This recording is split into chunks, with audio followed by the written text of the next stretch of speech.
Now let me explain how to fix the freezing issue during the export of your editing project in CapCut. It's really quite simple. Now let's begin with the first method. Simply restart your CapCut app and your device as well. Now, as you can see here, close the app completely and restart your phone for a fresh start. This is the first step. The first option is simple. The second option, as you can see, is to free up storage on your phone to improve performance and efficiency. Now let's move to clearing the cache in CapCut. Go to Settings and clear the cache. This can help improve your app's performance. If you're still facing issues, it might be because your device is overloaded with too many apps or files, as you can see here.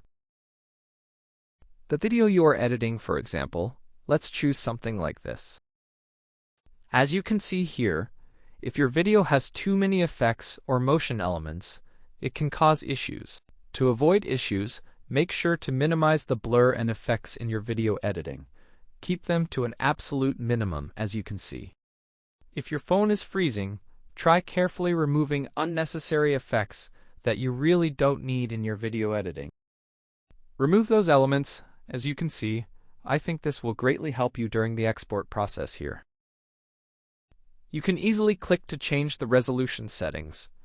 Instead of the usual 2000 4K or 2K, you can opt for 1080p or even 720p, as you can see here. This flexibility allows for better compatibility with your device. As you can see, just like with VFS, use 30 instead of 60. That's all. Thank you all for watching, and I wish everyone good luck. Bye for now.